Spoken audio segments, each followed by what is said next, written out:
عامر صاحب، اس کے بارے میں آپ کیا فرمائیں گے؟ کیا مسلمانوں میں کوئی انہیرنٹلی کوئی فی نفسی ہماری قومی خلقت کے اندر یا ہمارے کچھ تصورات دین کے اندر کوئی ایسی پرابلم ہے کہ جس کے اندر کوئی تصادم پایا جاتا ہے انسٹیٹیوشن بلڈنگ میں؟ کیا وجہ ہے کہ یہ ہمارے ہاں نہیں ڈیولپ ہو سکے؟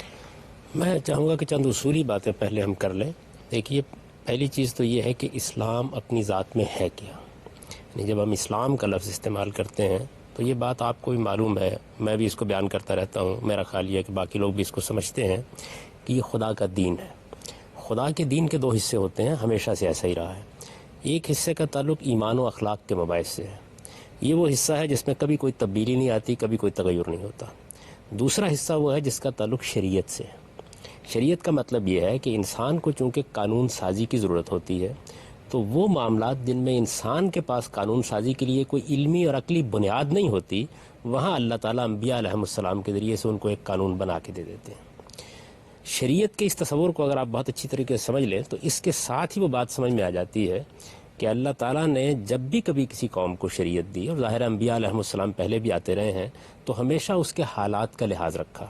چنانچہ جو شریعت مثال کے طور پر ہم کو تورات میں ملتی ہے، وہ بڑی وسیع شریعت ہے، اس میں بہت آگے جا کر قانون سازی کی گئی ہے، اس لیے کہ بنی اسرائیل کی اول تو ایک خصوصی حیثیت تھی، اور پھر یہ کہ جس تمدنی صورتحال میں وہ تھے اس میں اسی طرح کی قانون سازی کی ضرورت بھی تھی۔ رسالت پاک صلی اللہ علیہ وسلم پر نبوت ختم ہوئی ہے، چنانچہ ہمارے ہاں یہ کیا گیا ہے کہ ایمان و اخلاق میں تو بہت تفصیل کر دی گئی ہے، عبادات کو بھی بالکل متعین رکھا گیا ہے، لیکن باقی معاملات کے بارے میں چند احکام دیے گئے۔ اگر آپ دیکھیں تو سیاست سے متعلق، معیشت سے متعلق بہت ہی اصولی نوعیت کے چند احکام ہیں۔ یعنی آپ کے مطلب سسٹم نہیں دیا گیا سچ؟ یہ تو کبھی بھی نہیں دیا گیا۔ یعنی جس کو آپ سسٹم کہتے ہیں، جس کو آپ نظام کہتے ہیں، یہ ہمیشہ انسان بناتے ہیں، اور اس کی ڈیولپمنٹ بھی ہمیشہ انسانی معاشروں میں ان کے تمدنی حالات میں ہوتی ہے۔ یعنی کوئی معاشرہ کس مقام پر کھڑا ہے، اس کے معاشی معاملات کیسے ہیں۔ اگر جاگیرداری نظام ہے تو نوعیت بالکل اور ہو جائے گی، اگر قبائلی اسٹرکچر ہے تو نوعیت بالکل اور ہو جائے گی، اگر صنعتی معاشرہ وجود میں آ گیا تو نوعیت بالکل اور ہو جائے گی۔ شریعت میں یہ بات تو بالکل واضح کر دی گئی، اور اس کو میں کئی مرتبہ بیان کر چکا ہوں کہ مسلمانوں کے نظم سے متعلق اللہ تعالیٰ کا حکم یہ ہے کہ امرہم شورا بینہم، وہ ہر حال میں مسلمانوں کے باہمی مشورے اور رائے پر مبنی ہوگا۔ یعنی مسلمانوں کی رائے سے حکمران وجود میں آئیں گے، وہ ان کی رائے کی تائید کی بنیاد پر اپنے منصب پر فائز رہیں گے، وہ اس کی تائید سے محروم ہونے کے بعد اپنی حکومت کا جواز کھو بیٹھیں گے۔ یہ بات قرآن مجید نے بالکل واضح کر دی۔ سیدنا عمر رضی اللہ عنہ نے، بخاری کی بڑی مشہور روایت ہے، ایک موقع کے اوپر سیدنا ابو بکر صدیق کے انتخاب پر تبصرہ کرتے ہوئے یہ کہا کہ یہ حالات تھے جن میں ہم نے یہ انتخاب کیا، یہ صورتحال تھی جس میں میں نے یہ اقدام کیا، اس اقدام کے وجوہ اور اسباب یہ تھے۔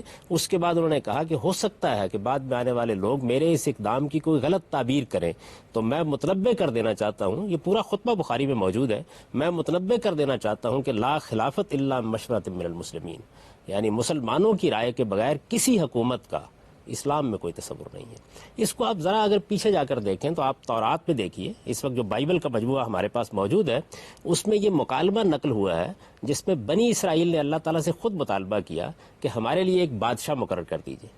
اس وقت کے حالات میں جب انہوں نے دیکھا کہ فلسطینیوں کے بادشاہ موجود ہیں، بڑی بڑی حکومتیں ہیں، ان کے دربار ہوتے ہیں، بڑی شان و شوکت کے ساتھ وہ باہر نکلتے ہیں، تو متاثر ہوئے اور انہوں نے اپنا مطالبہ رکھا۔ قرآن نے بھی اس کو نقل کیا ہے، لیکن قرآن نے اجمال سے نقل کیا اس لیے کہ بائبل میں یہ بڑی تفصیل کے ساتھ بیان ہوا ہے۔ اللہ تعالیٰ نے اس پہ تبصرہ کیا ہے، اور وہ تبصرہ پڑھنے کے لائق ہے۔ یعنی اس کا جواب دیا ہے سیموئیل نبی کی وساطت سے۔ اللہ تعالیٰ نے ان سے کہا کہ دیکھو، تمہیں تو میں نے آزاد رکھا تھا، بڑی مشکل سے تم فرعون کی غلامی سے نکلے، میں نے تمہاری ہر مرحلے پر مدد کی، تمہارے اوپر بے شمار احسانات کیے۔ اس کے بعد سیدنا موسیٰ علیہ السلام دنیا سے رخصت ہوئے تو ایک آزادی اور حریت پر مبنی نظام دے کر گئے، تمہارے اندر کے لوگ تمہارے فیصلے کر رہے تھے، قاضیوں کا ایک پورا نظام تمہارے اندر وجود میں آ گیا تھا، قانون کی حکمرانی قائم ہو گئی تھی۔ تم بادشاہ چاہتے ہو، وہ اپنا جوا تمہاری گردن میں رکھے گا، تمہاری عورتوں کو پکڑے گا، تمہارے نوجوانوں سے بیگار لے گا، کیا یہ چاہتے ہو؟ یعنی بادشاہت پر ایک بڑا جامع تبصرہ فرمایا اللہ تعالیٰ نے کہ یہ تو ایک بدترین صورتحال ہے غلامی کی، تم اس کو ترجیح دے رہے ہو۔ بنی اسرائیل نے اصرار کیا کہ ہمیں بادشاہی چاہیے، آپ بادشاہ مقرر کریں ہمارے لیے نبی کی وساطت سے۔ اس کے بعد اللہ تعالیٰ نے کہا کہ اگر تم یہی چاہتے ہو تو ہم بادشاہ کا تقرر کر دیتے ہیں۔ تو وہ مکالمہ یہ بتا رہا ہے کہ خدائی منشا اس معاملے میں کیا رہا ہے، قرآن نے بھی اس بات کی وضاحت کر دی۔ تو اصول کے لحاظ سے تو کوئی بحث ہی نہیں ہے، یعنی اللہ کے دین میں نہ کوئی پاپائیت ہے، نہ کسی خاندان کو کوئی استحقاق حاصل ہے، نہ یہ اصول قائم کیا گیا ہے کہ آسمان سے کوئی وحی آئے گی یا کسی کے سر پر آ کر اللہ تعالیٰ کی طرف سے ہما بیٹھے گا اور اس کو آپ حکمران بنا دیں گے۔ ان میں سے کوئی بات نہیں ہے۔ یہ لوگوں نے فیصلہ کرنا ہے کہ ان کا حکمران کون ہوگا، اور حکومت کرنے کا حق اسی شخص کو حاصل ہوگا جس کو لوگوں کی رائے کی تائید حاصل ہوگی۔ یہ جو تصور ہے، جس طرح میں نے آپ سے عرض کیا، اسی لیے میں نے بائبل کا حوالہ دیا، اس تصور کے مطابق ادارے بننے ہیں، اس کے مطابق سماجی حالات میں تبدیلی آنی ہے، اس کے مطابق آپ نے معاشرتی قوانین نافذ کرنے ہیں۔ یہ وہ کام ہے کہ جو مسلمان معاشروں میں پہلے دن ہی سے نہیں ہو سکا۔ یعنی اس کا تعلق اصل میں کسی قوم کے خمیر میں کسی خرابی سے نہیں ہے۔ آپ کو کچھ ڈیولپمنٹ کرنا پڑتی ہے اپنے اندر، کچھ جدوجہد کرنا پڑتی ہے اپنے اندر۔ خلفائے راشدین کے ساتھ یہ معاملہ ہوا کہ وہ اخلاقی لحاظ سے تو ظاہر ہے کہ دنیا کے بہترین انسان تھے، شاید تاریخ ان جیسے انسان نہ پہلے کبھی پیدا کر سکی، نہ بعد میں شاید پیدا ہوں گے، اور آپ ان کو مثال کے طور پر پیش کر سکتے ہیں۔ لیکن انہوں نے ایک قبائلی معاشرے میں ایک حکومت قائم کی تھی۔ یہ جو اصول تھا، اس اصول کا انہوں نے قبائلی تمدن کے لحاظ سے اطلاق کیا، یعنی کوئی نظام نہیں بنا ہوا تھا اس وقت، ایک اصول دیا گیا، اس اصول کا انہوں نے اطلاق کرنا تھا۔ تو اپنی طرف سے انہوں نے جس حد تک ممکن ہو سکتا تھا اپنے آپ کو جواب دہ ٹھہرا کر ایک عوامی حکومت قائم کر دی، جس میں کوئی محلات نہیں تھے، جس میں کسی شخص کو کوئی تحفظات حاصل نہیں تھے، جس میں کوئی ہٹو بچوں کی صدائیں نہیں تھیں، جس میں خلیفۃ المسلمین ننگی ریت پر لیٹا ہوا آپ کو مل جاتا تھا، جس میں آپ جب چاہے اس کے دروازے پر پہنچ سکتے تھے، جب چاہے اپنی فریاد اس تک پہنچا سکتے تھے۔ وہ آپ کی طرح رہتا تھا اور عام انسانوں کے درمیان زندگی بسر کرتا تھا، پیون لگے کپڑے پہن لیتا تھا، فریاد اور اعتراض کے لیے ہر موقع پر اس کو بیدار کیا جا سکتا تھا۔ یہ جو انہوں نے ایک روایت قائم کی، اس روایت کو اداروں میں بدلنے کے لیے یہ ضروری تھا کہ مسلمان اس کا شعور حاصل کرتے اور ان کو بدلنے کی کوشش کرتے۔ توسیع کا جو کام ہوا، بڑے پیمانے پر ممالک فتح ہو گئے۔ یعنی اگر مدینہ تک حکومت رہتی یا جزیرہ نما عرب تک حکومت رہتی تو رسالت میں آپ صلی اللہ علیہ وسلم نے جن لوگوں کی تربیت کی تھی، یہ بالکل ممکن تھا، اور ان کی میں بہت سی مثالیں دے سکتا ہوں کہ وہ یہ کر گزرتے کہ وہ اس قبائلی تمدن کو بتدریج ایسے نظام میں تبدیل کر دیتے جس نظام میں ادارے وجود میں آتے، اور شاید اس وقت کے حالات کے لحاظ سے، اس وقت کے تمدنی، سماجی اور معاشی حالات کے لحاظ سے ہم کسی بہتر نظام کی طرف بڑھ سکتے۔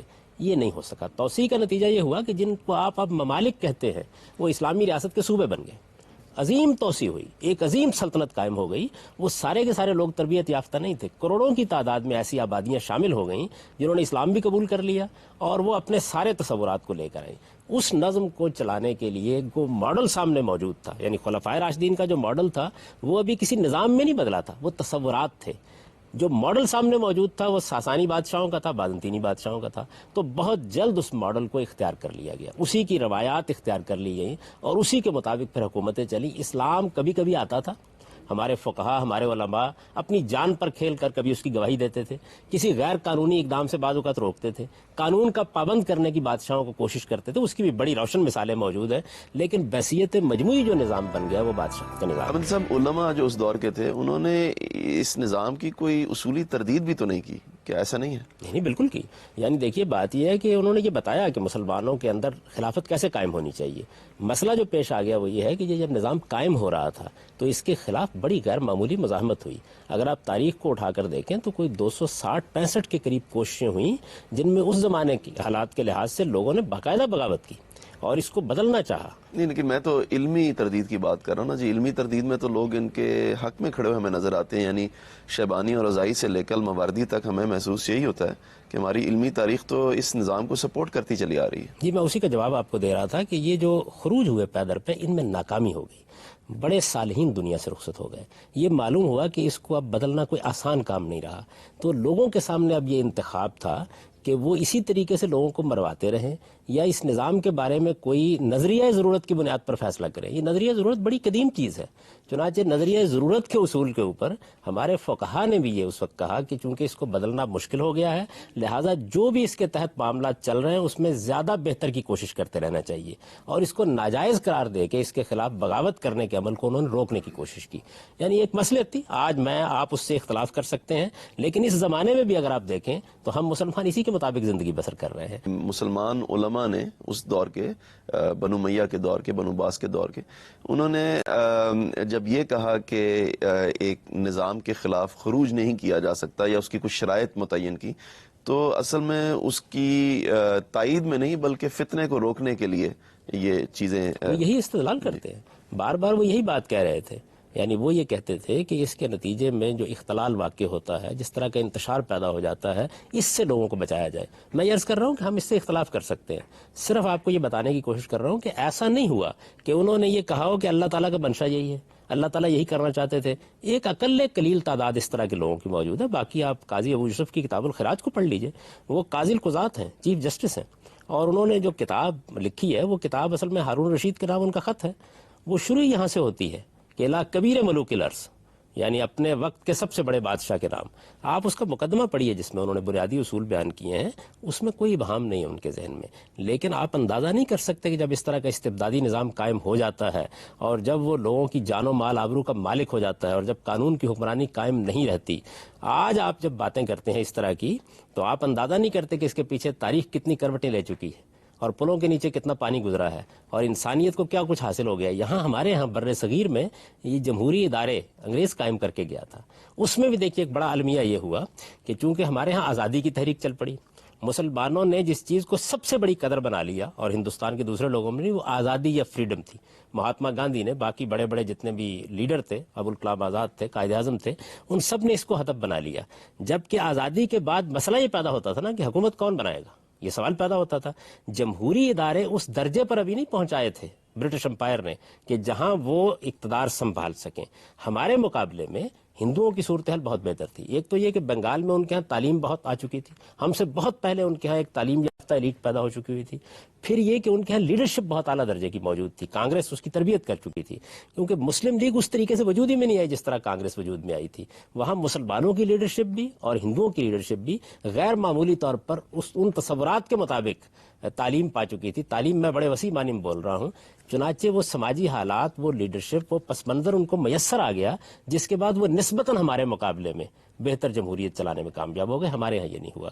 تو میرے کہنے کا مقصد یہ ہے کہ اسلام ایک چیز ہے، اسلام تو آپ کو ایک اصول دے گا، ایک تصور دے گا۔ مثال کے طور پر وہ یہ کہے گا کہ رشوت ممنوع ہے، اسلام تو یہی کر سکتا ہے نا، اس پہ دلائل دے دے گا آپ کو۔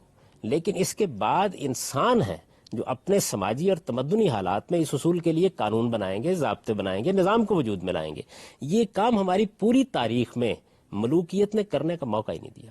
یعنی یہ کام باقی معاملات میں اگر تھوڑا بہت ہوا تو صرف اس صورت میں ہوا جبکہ ان کی کچھ تائید اس کو حاصل ہو گئی۔